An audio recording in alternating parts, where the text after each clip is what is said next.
जोंनि ब्रह्मनि काराटे गेलेनाय सार्टिफिकेटआ बेलु गैया अनिल बसुमतारी। बे गथ'नि सार्टिफिकेटनि भेलुखौ सार्टिफिकेट भेलु दंना गैया जों दिनै प्रुफ दङ आंनि आखायाव। प्रुफानो जाहैबाय आंनि जेबा कच अन्जन सार बिथाङा दिनै ओडिशायाव गेलेनाय जिथुबा सार्टिफिकेटजों दिनै बिथाङा साख्रि मोनबाय। जोंनि ब्रह्मखौ गाज्रि लामाजोंसो दैदेनलांदों। थार्ड पार्टी मानसिजों बे थारमाने मिसगाइड खालामजाबाय। मोजां लामाजों दिनै दैदेनलांनो गारनानै बेखौ सोरबा कचआ बेखौ थारमाने गाज्रि लामाजोंसो दैदेनलांदों। आरो आंखौ मोनसे खोथा बुंदों गोरोन्थि लामाजों थांदों। माबायदि गोरोन्थि लामायाव थांखो? जोंनि कचआ गोरोन्थि लामायाव थांबाय ना जोंनि सिनियर आब'आ गोरोन्थि लामायाव थांबाय? जुदि गोरोन्थि लामायाव थांदोंबा नोंथांमोना अनिल सार नोंथाङा मानो सिगाङावनो बुंदिया ओडिशायावबो गेलेखांबाय, गुजरात गेलेखांबाय, बेवहायबो निउस फैदों आंनि। निश्चय नुखादों जानांगौ, मानो नुवा जानो? बर'नि निउसावनो होखादों, चेनेलाव होदों। अब्ला बै समाव मानो बुंदिया आंखौ बे खेलाया सरकारि नङा प्राइभेटसो। इन्टारनेशनेलाव गेलेनोबा मा लामाजों थांनांगौ बेखौ जोंनि ब्रह्मआ मिथिया। आंनि केराटे एस'सिएशननि गथ' नङा। बिथाङा मा एंगेलजों फैनानै सोरनि एस'सिएशनजों फैनानै दिनै बेबायदि फरजासिम मोनफैखो बेखौ गावबो दिनै बुंनो रोङा गथ'आ। जोंनि ब्रह्मजों आं खननै खनथाम रायलायबा बिथाङा जेबोखौनो मिथिया। इन्टारनेशनेल गेलेनोबा मा फरजाजों थांनांगौ, नेशनेल फरजा गेलेनोबा मा फरजाजों थांनांगौ बेखौबो बिथाङा मोजाङै मिथिया। बावैसो सान सिगां बिटिआर हालामनि बर' लाइमोन गेलेगिरि जोमी ब्रह्मआ नेपाल हादोरनि राजथावनि काठमान्डुआव थांनाय 4 नभेम्बरनिफ्राय 6 नभेम्बरसिम जानाय 8थि WKI इन्टारनेशनेल काराटे चेम्पियनशिप 2022 बादायलायनानै सनानि मेडेल लाबोनो हादोंमोन। खौरांगिरिनि सोंथियाव जोमी ब्रह्मआ बिटिआर गेलेमु बिफाननि मावफुं सोद्रोमा दावबायसा बर'नि सायाव माखासे गावनि जाहोनफोरखौ खिन्थानानै लादोंमोन। बे समावनो बाक्सा जिल्ला गेलेमु मावख'गिरिनि अनिल बसुमतारीआ थांनाय समबारखालि जोमी ब्रह्मनि सायाव खौरां मेलनि गेजेरजों माखासे बिबुंथि लाखिदोंमोन।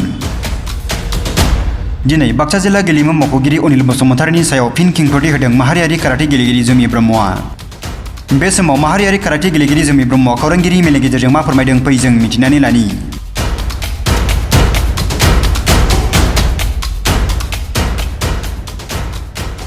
खोथाया जाहैबाय आं दावबायसा सार बिथांखौसो बुंदों, खारन दावबायसा सार बिथाङा आंखौ रेसपन्ड होआखै। आं नङा, आंनि खेलानि लोगोबो दङ, आंनि बिमायाबो थांफादोंमोन सानसे। बे खोथाया थार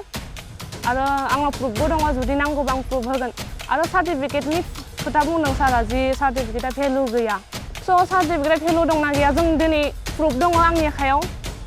प्रुफानो जाहैबाय आंनि जेबा कच अन्जन सार बिथाङा दिनै ओडिशायाव गेलेनाय जिथुबा सार्टिफिकेटजों दिनै बिथाङा साख्रि मोनबाय। अल इन्डिया वादोकाइ काराटे चेम्पियनशिप 2021 जादोंमोन। बिथांमोना बे समावनो मानो खोन्थादिया दि आंखौ बे खेलाया मोजां नङा, जुदि भेलु गैया बेखौ गेलेनानै लाब जानाय नङा, बै समावनो बुंनांगौमोन। नाथाय दिनै मानो बुंखो? आरो आंखौ मोनसे खोथा बुंदों गोरोन्थि लामाजों थांदों। माबायदि गोरोन्थि लामायाव थांखो? जोंनि कचआ गोरोन्थि लामायाव थांबाय ना जोंनि सिनियर आब'आ गोरोन्थि लामायाव थांबाय? जुदि गोरोन्थि लामायाव थांदोंबा नोंथांमोना अनिल सार नोंथाङा मानो सिगाङावनो बुंदिया ओडिशायावबो गेलेखांबाय, गुजरात गेलेखांबाय, बेवहायबो निउस फैदों आंनि। निश्चय नुखादों जानांगौ, मानो नुवा जानो? बर'नि निउसावनो होखादों, चेनेलाव होदों। अब्ला बै समाव मानो बुंदिया आंखौ बे खेलाया सरकारि नङा प्राइभेटसो? मानोना आं गेलेनायाव जोबोद गोसो, दावगालांनो गोसो, आंनि बिमा बिफानि नाम लाखिनो, गामिनि आरो बिटिआर सरकारनि गासैनिबो नाम लाखिनो जोबोद गोसो आङो। सोरबा फैसा जादों मादों आं बेफोरजों जेबो लोब्बा गैया। आरो सार्टिफिकेट खामानियाव होगोन ना होआ जों बेखौ मिन्थिखादों। आं सिगाङावबो बुंबाय सार्टिफिकेटआ खामानियाव होयो, आं गावनि मेगनजोंनो नुदों, आंनि आखायाव प्रुफबो दङ होनो। मैया अनिल सारा आंनि सायाव मोनसे कुइसन बुंदों आरोखि, आंनाव बारे फन हरनाय खोथाखौ। बिथाङा आंनाव खेबसेल'सो फन हरदोंमोन। अनिल सार बिथाङा आंखौ आंनि ब्लेक बेल्ट सार्टिफिकेट आरो आंनि जिखिनिबा स्पर्ट्सनि सार्टिफिकेट दं बेखौ लांनो होदों अफिसाव। बिनि जाहोना मा? आंनो बेखौ नांगौ आरो दा। ब्लेक बेल्ट सार्टिफिकेटखौ ओरैनो नायनो होना बिबानो जाया। नायनो गोसोबा फै आंनि न'आव, आं निस्सय नोंसोरखौ मस्ट वेलकाम फै। आरो काराटे स्टाइलनि मोनसे खोथा बुंदों सारा। काराटे स्टाइला मोनब्रै दङ, जेरै शटकान स्टाइल, गोजोरुयु आरो 3 नाम्बाराव दं शितोरुयु, 4 नाम्बाराव वादोरुयु। जोङो वादोरुयुनि पारवाटोके काराटे खालामगासिनो दं, जाय आसाम वादोकाइ काराटे एस'सिएशन, जों बेनिफ्राय खालामगासिनो दं। स' सार नोंथाङा जि बुंबाय गभर्नमेन्ट नङा नंगौ थार जों जि गेलेदोंमोन गभर्नमेन्ट नङा आं गभर्नमेन्टबो बुङाखै जास्ट आङो माने टपिकखौ नोंथांमोना जि टपिकखौ लाना बुंदों आं बिनि सायाव बुंनो सानबाय जे आं जास्ट दावबायसा सार बिथांनि सायावसो बुंदोंमोन आं प्रमद सारखौ बुङाखैमोन प्रमद सार नोंथाङा आंनि सायाव जुदि माबाफोर गोरोन्थि नुदोंबा नोंथाङा आंनि सायाव फिन होफिननो हागोन खुलुमबाय आंनि मुङा जुमि ब्रह्म स' आं दिनै फिन नुजाफैनायनि जाहोनानो जाबाय मैया अनिल सारा जि आंनि सायाव लानानै जि जाथायखौ बुंबाय स' बिनि फिननायखौ आं होफिननो थाखाय फिन नोंथांमोननि गेजेराव नुजाफैबाय गिबियावनो आंखौ जायफोरा सापर्ट खालामदों रायजो राजा नोंथांमोननिसिम आंनिफ्राय रोजा रोजा हामलायनायखौ जासिहरनाय थाबाय स' मैया अनिल सारा आंनि सायाव मोनसे कुइसन माने बुंदों आरोखि आंनाव बारे बारे फन हरनाय खोथाखौ बाट बिथाङा आंनाव खेबसेल'सो फन हरदोंमोन आं नोंथांमोननो देखायनोबो हागोन खेबसेल'सो फन हरदों बिथाङा मैया नङा सरि दाख्लै खेबसे फन हरदोंमोन आं रायज्लायनो मोन्दों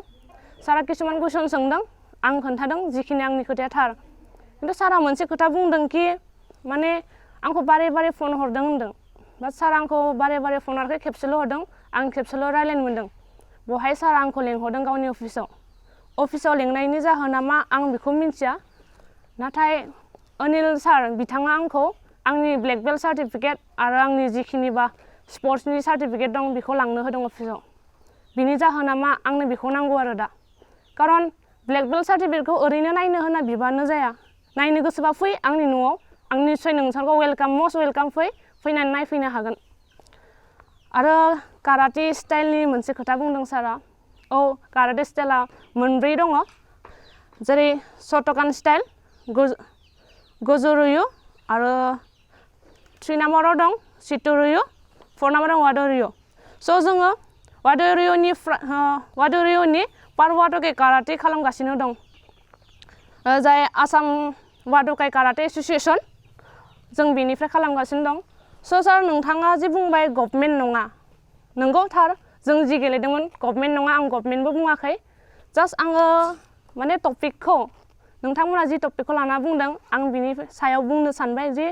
आं जास्ट दावबायसा सार बिथांनि सायावसो बुंदोंमोन आं प्रमद सारखौ बुङाखैमोन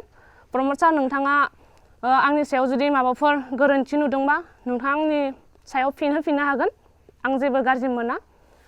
खारन खोथाया जाहैबाय आं दावबायसा सार बिथांखौसो बुंदों खारन दावबायसा सार बिथाङा आंखौ रेसपन्ड होआखै आं नङा आंनि खेलानि लोगोबो दङ आंनि बिमायाबो थांफादोंमोन सानसे बे खोथाया थार आरो आंनाव प्रुफबो दङ जुदि नांगौबा आं प्रुफ होगोन आरो सार्टिफिकेटनि खोथा बुंदों सारा जि सार्टिफिकेटआ भेलु गैया सार्टिफिकेट भेलु गैया होननायनि किसुमान प्रुफ दङ भेलु दंना गैया बा जोंनि जोनोमगिरि बिमा बिफा गासिबनि सायावबो बुंदों खावलायदों कि गावनि कच जायबा फोरोंदों बे कचनाव थांनानै सोंहैग्रो अनिल सार बिथाङा बुंदों दे बे खोथाखौ आं बुङाखै अनिल सार बिथाङा बुंदों कि जोनोमगिरि बिमा बिफाफोरा कचनाव थांनानै सोंहैग्रोनांगौ कि सार्टिफिकेटआ भेलु दंना गैया मा खामानियाव फैगोन बबे लामाजों थांगोन नंगौ बे खोथाया थार सोंग्रोनांगौ अनिल सार बिथाङाबो गाज्रि बुङाखै नंगौ सोंग्रोनांगौ बे थार आंनि जोनोमगिरि बिमा बिफायाबो सोंहैग्रोदों स' सार्टिफिकेटआ भेलु दंना गैया जों दिनै प्रुफ दङ आंनि आखायाव प्रुफआनो जाहैबाय आंनि जेबा कच अन्जन सार बिथाङा दिनै उरिष्यायाव गेलेनाय जिथुबा सार्टिफिकेटजों दिनै बिथाङा साख्रि मोनबाय नुनो हागोन all India Wadokai karate championship 2021 जादोंमोन 21 मानिफ्राय जादों 27 निफ्राय 28 नभेम्बर 2021 एट समनाथ भेरिएबल गुजरात बेवहाय जादोंमोन स' बिथांमोना बुंदों कि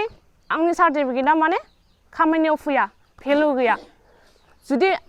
बे गुजरातनि भिडिअखौ अलरेडि नुखांखाबाय जानांगौ खारन सिगाङावबो आङो मेडेल मोनबोखांनाय स' बिथांमोना बे समावनो मानो खोन्थादिया दि आंखौ बे खेलाया मोजां जुदि भेलु गैया बेखौ गेलेनानै लाब जानाय नङा बै समावनो बुंनांगौमोन नाथाय दिनै मानो बुंखो आं बेखौ हमनो हायासै आरो खिन्थु जुदि भेलु गैयामोनबा आंनि कचजों आरो आंनिनो सिनियर आब' सासे दं बिथां सानैया मारै साख्रि मोनखो जोंनि अन्जन सार कच बिथाङा मारै आसाम पुलिसाव जब मोनखो आंनि सिनियर आब' सासेया माबायदि कामान्ड'आव साख्रि मोनखो जुदि सार्टिफिकेटआ खामानियाव फैया भेलु गैया दा आरो आंखौ मोनसे खोथा बुंदों गोरोन्थि लामाजों थांदों माबायदि गोरोन्थि लामायाव थांखो मा जोंनि क'चआ गोरोन्थि लामायाव थांबाय ना जोंनि सिनियर आब'आ गोरोन्थि लामायाव थांबाय जुदि गोरोन्थि लामायाव थांदोंबा नोंथांमोना अनिल सार नोंथांमोना नङा सरि अनिल सार नोंथाङा मानो सिगाङावनो बुंदिया ओरिसायावबो गेलेखांबाय गुजरात गेलेखांबाय बेवहायबो निउस फैदों आंनि निश्चय नुखादों जानांगौ मानो नुवा जानो बर'नि निउसावनो होखादों चेनेलाव होदों अब्ला बै समाव मानो बुंदिया आंखौ बे खेलाया सरकारि नङा प्राइभेटसो बे समाव मानो बुंदिया बै समाव बुंनायमोनबा आं निश्चय दिनै नोंथांमोना जि लामायाव बुंदों आं बे लामाजों गेलेलांगौमोन मानोना आं गेलेनायाव जोबोद गोसो दावगालांनो गोसो आंनि बिमा बिफानि नाम लाखिनो गामिनि आरो बिटिआर सरकारनि गासैनिबो नाम लाखिनो जोबोद गोसो आं बिदि नङा कि सोरबा फैसा जादों मादों आं बेफोरजों जेबो लोब्बा गैया आरो आं लोब्बा लाखिनोबो गोसो गैया आरो पलिटिक्सजों आंहा जेबो आखाइबो गैया किसुमाना बुंदों कमेन्टआव कि किसुमान फोरोंदों होननानै आंखौ रावबो जेबो फोरोङाखै आंजों जि जाथाय जादों आं बेखौनो बुंदों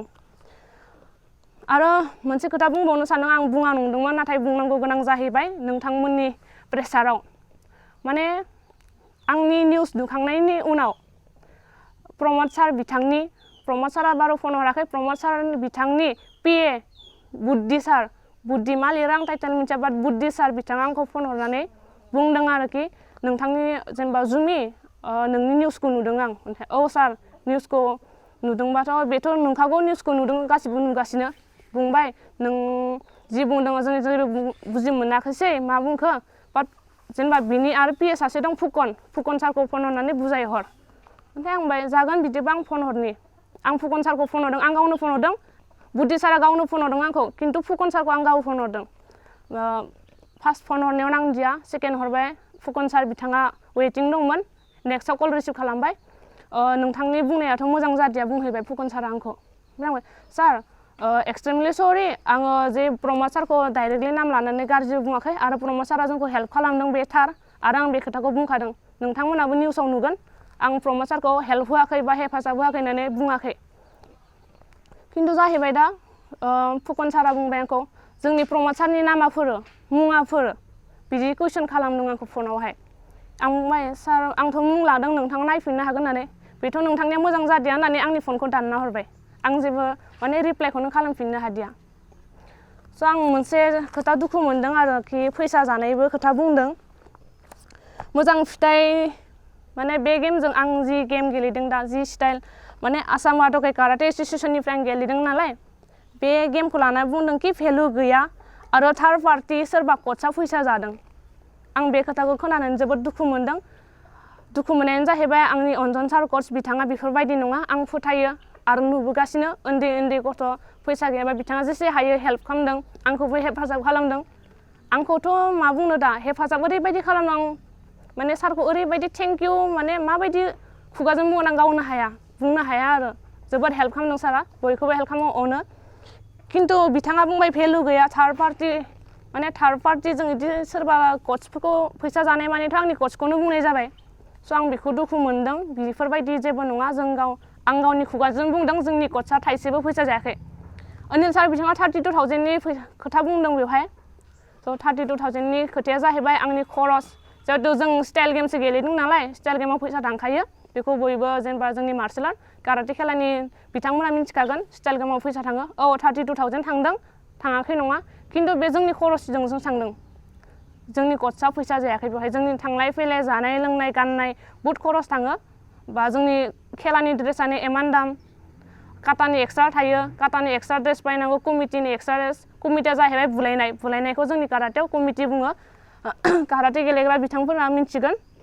स' बिथांमोना ड्रेसनि दामखौबो मिन्थिखायो आरो आखायाव गाननाय आथिङाव गाननाय ग्लभ्स बेसेबां खरस थाङो आंनि न'निफ्राय होनो हानाय माने गोहोआनो गैया स' आं दुखु मोनदों आरोखि आं गावनि आखाइ खरसनि थाखाय थाइसे थाइनै जेनेबा बिदि मोनगोन खोमा होननानै आङो दावबैसा सार बिथांनाव थांबाय प्रमद सार बिथांनाव थांबाय प्रमद सारा हरदों आं हराखैबो होनखायाखै थांनाय निउसावबो आं हरदोंखौनो होनदों खिन्थु दावबैसा सारा जोंखौ रेसपन्ड होआखै स' आंनि बे एसे जेनेबा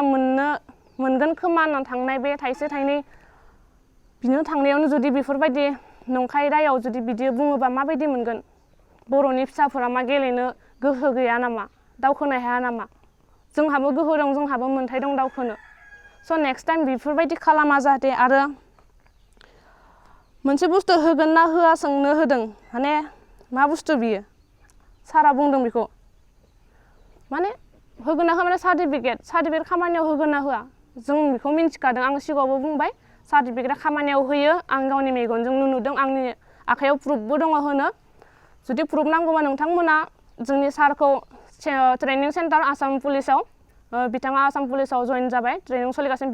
बिथांनि खाथियाव थांनानै नोंथांमोना सोंनो हागोन कि सार्टिफिकेटआ खामानियाव होगोन ना होआ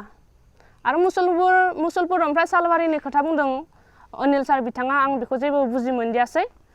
आं बेखौ जेबो बुंथ'ला दा किन्तु आरो आंनि ब्लेक बेल्ट सार्टिफिकेट जिथुबा अनिल सार बिथाङा नायनो बिहरदोंमोन आंनि एसे कलेजनि उसुबिदा आंनि रेजिस्ट्रेसनबो जायाखैमोन बिनि थाखाय आं थांदिया दिनै लेंहरदोंमोन आं मोनसे आरो खोथा दुखु मोनदों सारा फन हरदों नंगौ आं रेसपन्ड होनो हादिया माने आं कलेजाव दंमोन रिसिभ खालामनो हादिया किन्तु नेटबलनि सार सासे गरेस्वर रामसानि आं बिथांखौ मोजाङैनो सिनायो हारसा मानसिया रामसानि बे नेटबलनि बिथांखौ थिनहरदों आंनि माने आं जेरावबो प्रेक्टिस खालामो थिनहरनानै बुंहैनो खोन्थादों कि गाबोन जुमि ब्रह्म नोंथाङा गाबोन मुसलपुर अफिसाव थांनानै अनिल सारनि सिगाङाव नोंनि जिमान डकुमेन्टस दं खेलानि सार्टिफिकेट ओमफ्राय बे ब्लेक बेल्टनि सार्टिफिकेट लानानै माने अनिल सारनि अफिसाव थांनांगौ ओमफ्राय आंनाथ' एग्जामबो खाथि प्रि टेस्टबो फाइनाल दङ खारन एग्जामा खेलानिसाय सिगां फरायनाया देरसिन स' आं बुंदों आं एग्जाम दङ आं थांनो हानाय नङा आरो जुदि नायनो गोसो दंबा आंनि न'सिम फै आं निस्सय वेलकाम आं देखायगोन मोजाङैनो देखायगोन आं गैयाबाबो आंनि बिमा बिफाया देखायगोन स' नोंथाङा ब्लेक बेल्टनि सार्टिफिकेट नायनो ओंखारदोंमोन आं नोंथांनो देखायगोन आं ब्लेक बेल्टखौ खालामदों निजोम सारनि आन्दाराव खालामदों माने निजोम सारा बाक्सा डिस्ट्रिक्टनिनो হয় नङा बिनि आन्दाराव खालामदों नायनो हागोन नै रोखायैनो दङ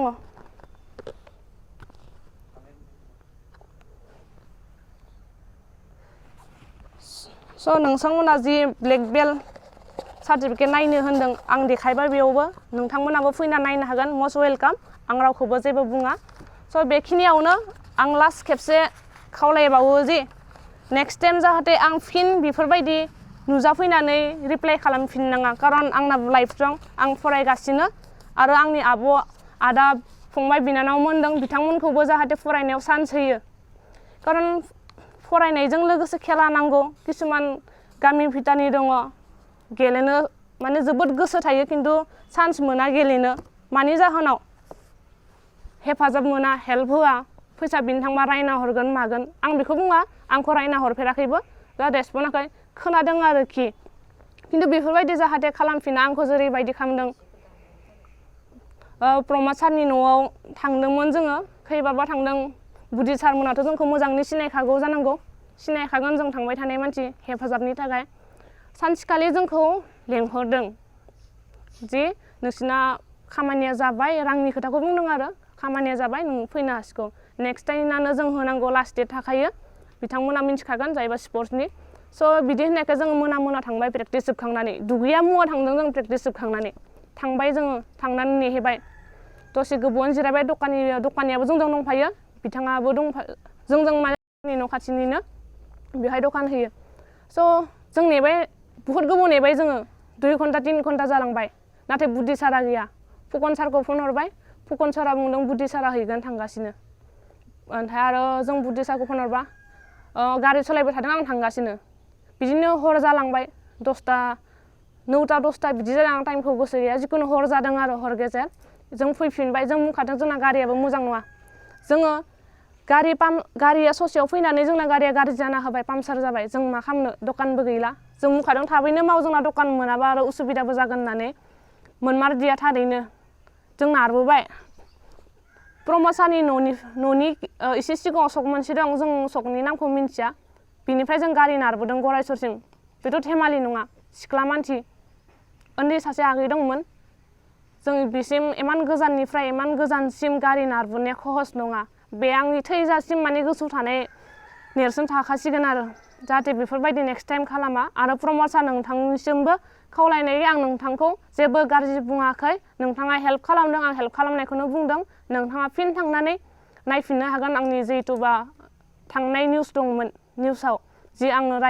जि खोथाफोरखौ बुंदोंमोन नोंथाङा थांना नायहैफिननो हागोन स' नोंथाङा जुदि आंनि सायाव माबाफोर दुखु मोनदोंबा आंनिफ्राय सरि मानोना आं नोंथांखौ दुखु होनोबो सानाखै आरो नोंथांखौ हेल्प होआखैबो होनाखै हेल्प होदों निश्चय आं हेल्प होनाखै आंखौ हेल्प होनायनि नामखौबो आं दिनै मुंख'गोन बिस्वजित दैमारि बिथांनि वाइफ मिना रानि ब्रह्म बिथाङा फैनानै हेल्प खालामदों ओइथिं आरो आदै रनेनाबो होदों होआखै नङा बिथाङाबो होदों ओमफ्राय प्रमद सार बिसोर साब्रैया होदों आं दिनै नामखौ पुरा क्लियार खालामना होबाय जाहाथे नेक्स्ट टाइम दाउट जाबावा बिथांमोना होदों खिन्थु दावबायसा सारनिफ्राय मोनाखै दावबायसा सारा रेसपन्ड होआखै आङो दावबायसा सारनि खोथाखौल'सो बुंदोंमोन बेवहाय माखासे जिथुबा स्पर्ट्सनि सेक्रेटारि बिथांमोननि मोदोमाव मानो नांदों आं बेखौ मिन्थिया बियो मानो नांथावना जेनेबा आंथ' दावबायसा सारनि नामखौथ' डाइरेक्ट मुंख'नाबो होखादोंखि बिथाङा जोंखौ रेसपन्ड होआखै आरो बिथांनि हिन्जावखौबो बुंदों बे खोथाया थारखा आरो जोंखौ रेसपन्ड होआखै स' आं दावबायसा सारखौ बुंनायाव माखासे माने मा बुंनो दा मैया अनिल सारा जि बुंबाय अनिल सारनि मोदोमाव मारै नांहैखो आं बेखौ हमनो हादियासै आरो सार नोंथाङा हायोबा आंनो फिननायखौ हरबानो जाबाय आरो नोंथां मैया आंखौ खेबनै फन हरदों नोंगौ आंबो नुदों आं कलेजाव दंमोन बेस्थ' बिनि उनाव आं प्रेक्टिसाव थांबाय आं प्रेक्टिसखौबो गारनो हाया बेनिखायनो आं नोंथांखौ फिन फन हरफिननो हादियासै बिनि थाखायबो निमाहा बिबाय नाथाय आङो प्रमद सारनि सायाव जि बुंदों सरि प्रमद सार नङा दावबायसा सारनि सायाव जि बुंदोंमोन बेखौ लानानै नोंसोरो मानो एथ'बां मोदोमाव लादों आं बेखौ हमनो हायासै आरो खिन्थु पलिटिक्सनि सायाव आंहा जेबो आखाइ गैया आरो आं पलिटिक्सजों माने लोब्बा लाखिनोबो गोसो गैया आरो लाखियाबो खारन आं दा स्टुडेन्ट आंनाबो लाइफ दं फरायनांगौ बिमा बिफाखौ नायनांगौ गामिनि आगै फंबाय बिनानाव आब' आदामोननि सिगाङाव आं मोजाङै थानो लुगैयो आरो आङो नेक्स्ट टाइम जुदि बिदिनो मोजाङैनो दावखोलांनो हायोबा आं जोंनि गामियावनो स्कुल गंसे खुलिनानै आरामाव फोरोंगोन फ्रियावनो फोरोंगोन गोजोन्थों निउस डेस्क बड'सा